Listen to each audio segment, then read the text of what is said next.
Well, it's a great honor for me to extend to Ron Daniels official greetings from the members of the American Association of Universities.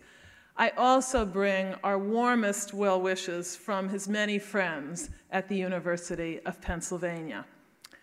We salute Johns Hopkins University for having the wisdom to entrust your presidency to a superb legal leader and an energetic academic leader who, as provost, did Penn proud.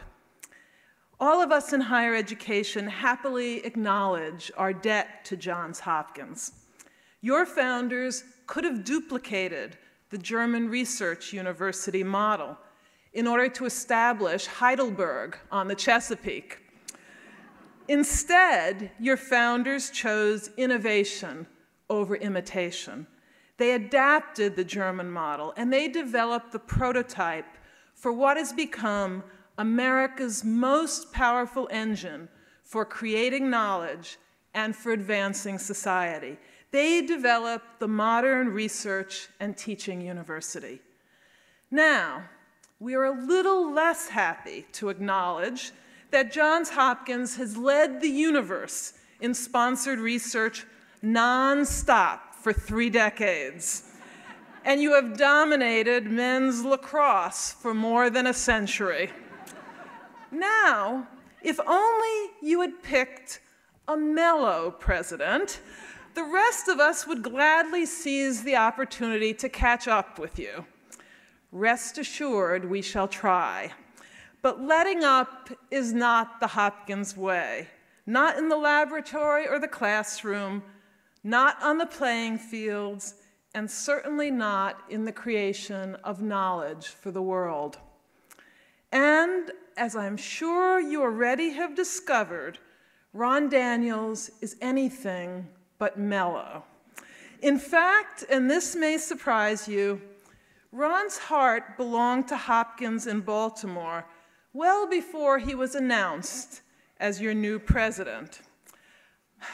I knew something was up last year when I walked across the hall into Ron's office and found him eating crab cakes, reading H.L. Mencken, and all the while wearing a Hopkins lacrosse helmet. Now, all kidding aside, Ron's high energy, coupled with his academic ambition, helped me take a university that was great and make it even greater. He surpassed my expectations, just as I know he will surpass yours. Today, Hopkins, along with its peer institutions, produces future leaders along with breakthroughs in research and clinical practice that can solve some of the world's toughest problems. We also can produce even stronger leaders and even better ideas by encouraging a greater integration of knowledge across the schools of our individual campuses. We can develop and apply this integrated knowledge more effectively and swiftly to address our society's most pressing problems. It takes great leaders to provide the impetus for progress on this scale. Such leaders possess a gift for innovation. They appreciate what Martin Luther King Jr. called the fierce urgency of now.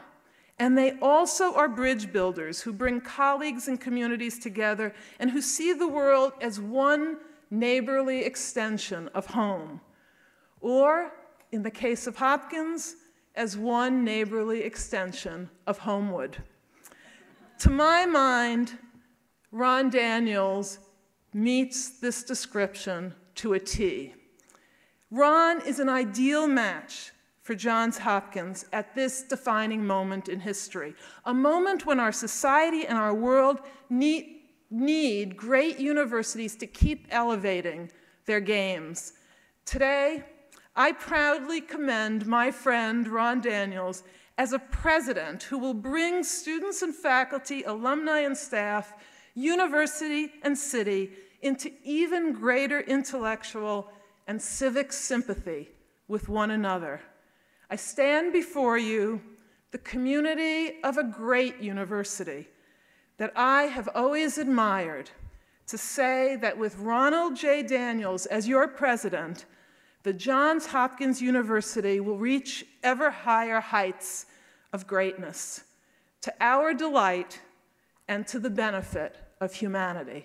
Thank you.